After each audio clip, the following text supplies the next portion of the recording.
And apparently somebody took a wrong turn, and we wound up driving into the heart of Fallujah. And they did not like us at all.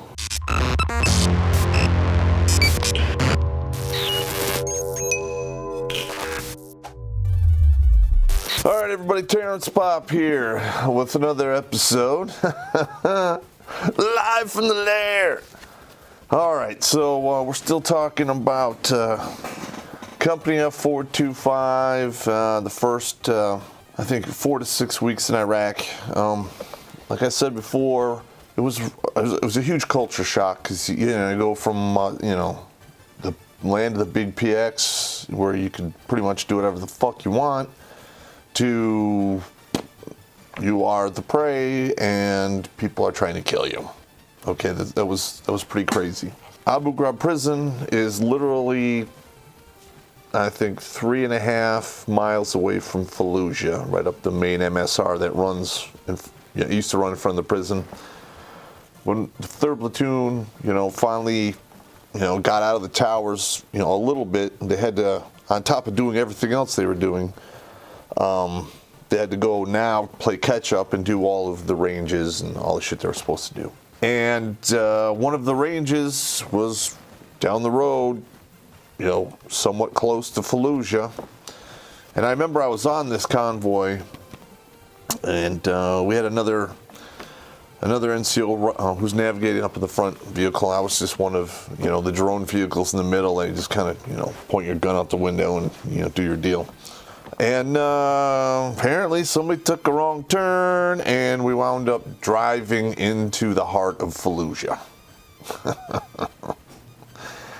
And they did not like us at all. I remember I'm sitting there, and I'm watching, the 2 5-tons, and then there was a couple other Humvees, and they're going through the traffic circle to go back out the way we came.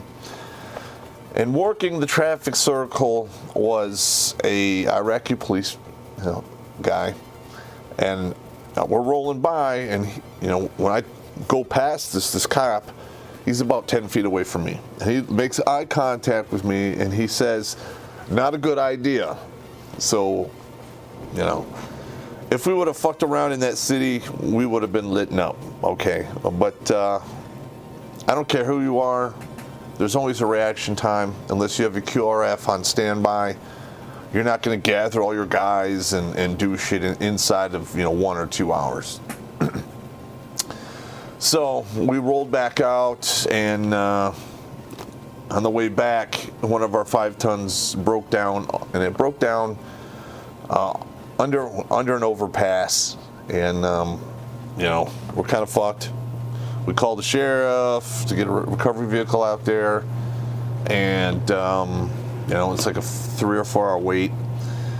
And while we're waiting, I don't know where they came from, but Iraqis were coming out of the woodwork, man. They were just like materializing, and within an hour and a half, we probably had 150 dudes down there, and they were like right up on the vehicles, and they're, I don't know, maybe they're desensitized to this, but you point weapons at them. They don't give a shit. Point a pistol at them. Some of them got a little more worried.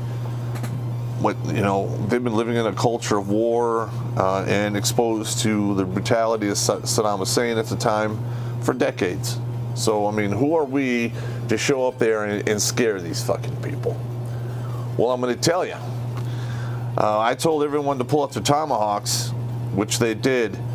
And those Iraqis trampled each other to run the fuck away. Because like I said earlier, there's very few things on the face of the planet that is scarier with a man with an axe. Just saying. So, the psychological factor of carrying the tomahawks actually paid off for my men and for the Iraqis, because nobody actually had to get killed. All right, nobody got shot. We actually said, fuck this. And we monkey rigged a harness out of some tow straps, put it on the front of the 5-ton, used the other 5-ton to pull it like to 2 miles back to Abu. And then they fixed it there. But, and shortly thereafter, there were the the civilian contractors who were former Navy SEALs and other elite forces who were killed in Fallujah and then hung from the bridge, which we drove under. That was pretty fucked up. I don't like that shit at all. And that was before the first Fallujah, kicked off. I was there for that, but that's another story. I didn't participate in that. I'm just going to say that right now. I was with some of the convoys that rolled down there to drop off food, water, and bring back, the lightly wounded guys that that weren't priority. So, but we'll get to that one down the road. Now, we did suffer many mortar attacks. Most of them were 60 millimeter mortar. It's nerve-wracking, but it's not as bad as you think. It's basically a 60 millimeter mortar. It's got the power of a hand grenade, so it's got a very limited damage ability, very limited kill zone. You got to be fairly close to it, and if you're not outside that much, or if you're moving, it's very hard to get you. We did take a good amount of 81 millimeter mortar rounds. That's the medium mortar. Those a little more crazy. They won't come through the roof of buildings and stuff like that. But I recall that in that first month, we received our first 4-inch mortar attack. Now those are serious fucking mortars. All right.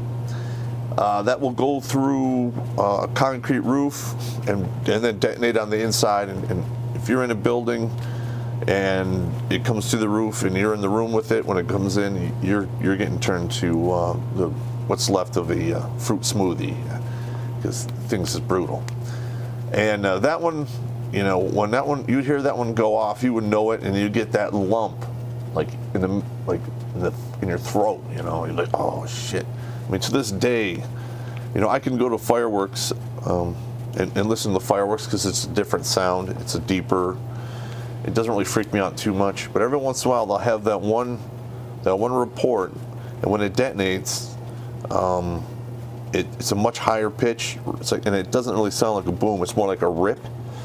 It always fucks with me, man. Even to this day. I mean, when I hear that, I'm right back in the prison, getting fucking mortared. And after a while, nobody even bothered to fucking go to the fucking bunker. Maybe most of the guys would go inside. Everyone outside walked around with their helmet and their vest on. And there was a couple times, I was in my rack and they would come in there, hey, we're getting mortared. I'm like, yeah. And I just roll over and go back to sleep. Because you can get used to anything. The human nature is really weird like that. That first 4 to 8 weeks, 6 weeks-ish, was really rough on the dudes. The 3rd platoon was working their fucking balls off. The other platoons were getting back up to speed. 1st platoon was getting sent out to go to the Syrian border, and everyone was pissed off about the battalion commander calling us a bunch of shitbags, and rightfully so. We had 2 bitch sessions. We had one with our commander, Worthless, and every time you brought something up to that guy, he took it as a personal attack. So when you're doing they're called sensing sessions, or we just call them bitch sessions. That's the worst thing, the least productive thing you can do. Because when you get upset, you take it personal, and you're on the verge of, basically throwing a shit fit on these guys, they're just going to quit talking to you. They're going to shut down. And then you're really fucked, because once soldiers stop bitching, that's when you really need to start worrying. Because, all soldiers bitch. It doesn't matter how good it is or whatever, there's always something to bitch about. And when they stop doing that, shit's going to get ugly. Then a couple days later, we had another one with the battalion commander, which was even worse. He lied that he didn't refer to us as a bunch of shitbags, even though, our officers were in the fucking meeting with the guy when he said it. And just basically it was a bunch of lip service. I mean, I've seen and I've heard lip service many times from many officers who were in charge of me. Most of them weren't. I don't know if there's a special class they go to after they, before they show up at the Army and get their lobotomy and get pinned. Basically called Whitewash 101, or how to do the soft shoe or tap dance, because they're fucking pretty good at it. So anyway, we go through all these fucking bitch sessions, and you know what happened? Absolutely nothing. Fucking nothing happened at all.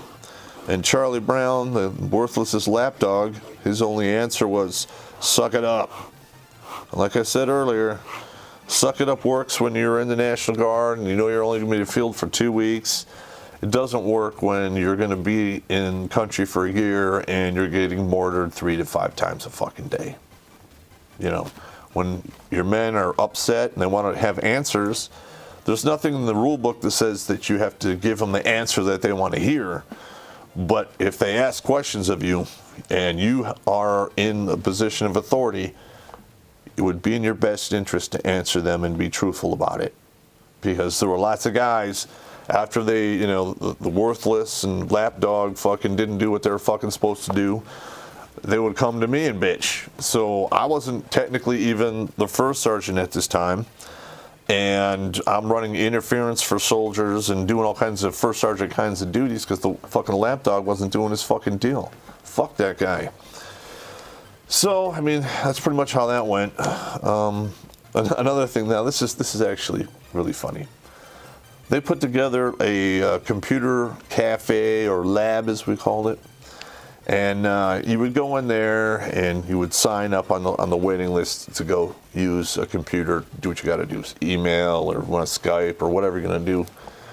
And at any given time in that room, everything that you could possibly imagine a human being either could go through or would do himself was happening. All right. Now, they weren't supposed to do this, but when I would walk to my computer, I would see maybe 1 or 2 guys looking at porn and they had headphones on, even though they're not supposed to do that. I'd have a guy, there's always a dude in there arguing with his whore woman or wife he has at home.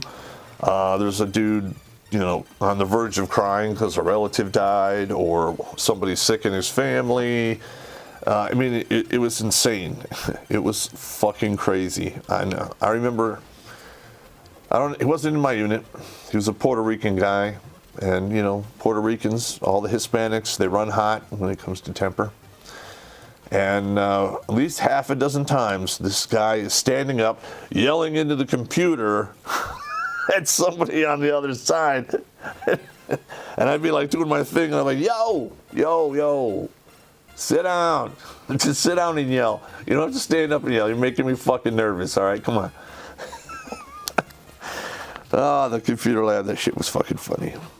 Another thing that really helped out a lot is they sent a shit ton of care packages out to us.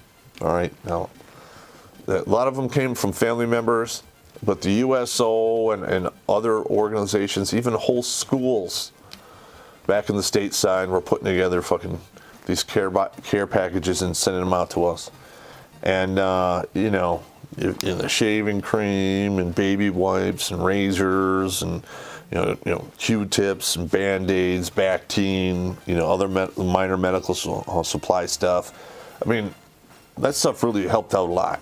It did. And the people who sent those care packages, their hearts were in the right place. And there were a few occasions where they would show up right in the nick of time.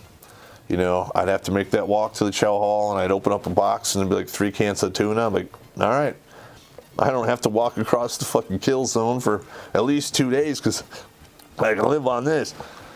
Yeah, that really helped out a lot, man, the care packages. All right, now this last one, you're gonna laugh your fucking balls off at this. We had 2 sergeant majors that were there in the early stages of Abu.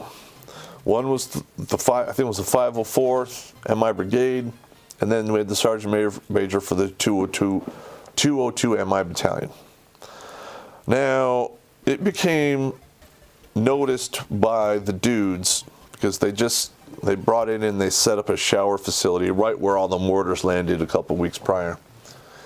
And the 504th was across the fob, like almost 3/4 of a mile away across the big open area, and you had to go by the chow hall. And the sergeant major from the 504th would come and stand around in the fucking shower while dudes are fucking taking showers and getting ready to fucking either go or on shift or come off shift.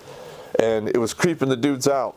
And I remember, like, the sergeant major would go in that shower, and he would be there for like 90 minutes to 2 hours before he would leave. Now, I'm not going to say, out loud what that guy was fucking doing, fucking pedophile. Because he got the nickname of Drunk Uncle. Every family's got that one crazy, creepy uncle that you don't leave your children around when he's drinking. That was him. So we had set up basically a safety net. And most of the time, from where I was up in my tower while I was pulling guard, I would see him start walking, towards the fucking shower facility. He came every day, every fucking day. So I'd get on there and I'd be like, all right, stations, all stations this net, all stations this net. I got me a drunk uncle inbound and he's carrying a towel. And then somebody would run down the hall, open up the shower door, and you yell in there, drunk uncle, and everybody would like, and then by the time he got to the shower, everyone was like filing out in quick order, so he could have the shower to himself for 2 hours or whatever the fuck he was gonna do, because that shit was just straight up fucking creepy. Okay, now later on in the deployment, he got moved to Victory, and I never had to see him again, and we didn't have to do that. But yeah, that was fucking creepy. That guy was fucked in the head. Drunk uncle. Oh, I'll never forget that one. That was a funny ass story. All right, we're about 18 minutes, gentlemen. I got to roll out of here. I'll talk to you.